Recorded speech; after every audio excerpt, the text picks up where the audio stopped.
সবাইকে নমস্কার জানিয়ে বলছি, প্লিজ দয়া করে কেউ কাউন্টিং এজেন্টরা এবং প্রার্থী ক্যান্ডিডেটরা তারা ভোটিং এলাকা ছেড়ে আসবেন না।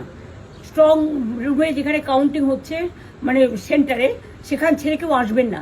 এটা বিজেপির প্ল্যান।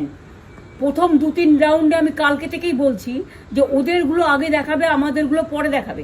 এবং অনেক জায়গায় 2-3 রাউন্ড কাউন্টিং করার পরে প্রায় 100টা জায়গায় কাউন্টিং বন্ধ করে রেখে দিয়েছে। এবং কল্যাণীতে ধরা পড়েছে 7টা মেশিন, যেখানে কোনো মিল নেই।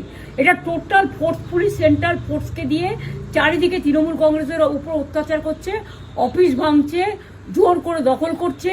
এসআইআর নামে আপনারা দেখেছেন ভোট লুট করেছে যাতে যে সিটগুলো জিততে পারে।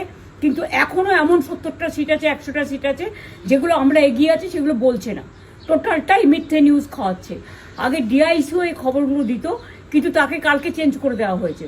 টোটালটাই ইলেকশন কমিশন নিজের ইচ্ছে মতো খেলছে, এবং সাথে কেন্দ্রীয় বাহিনীকে নিয়ে। এবং আমাদের পুলিশরা টোটাল মাথা নত করে কেন্দ্রীয় বাহিনীর আন্ডারে কাজ করছে। সুতরাং আমি আমাদের কাউন্টিং এজেন্টদের, আমাদের সমস্ত পার্টির কর্মীদের বলবো, অত মন খারাপ করার কারণ নেই। আমি বলেছিলাম সূর্যাস্তের পরে আপনারা জিতবেন। 3 রাউন্ড 4 রাউন্ড কাউন্ট হলেও এটা 14 রাউন্ড থেকে 18 রাউন্ড কাউন্ট হয়, তখন আপনারা জিতবেন। Wait and see, watch. আমরা সবাই আপনাদের সাথে আছি, আপনারা কেউ ভয় পাবেন না, নিশ্চিন্তে থাকুন। আমরা বাঘের বাচ্চার মতো লড়াই করে যাবো।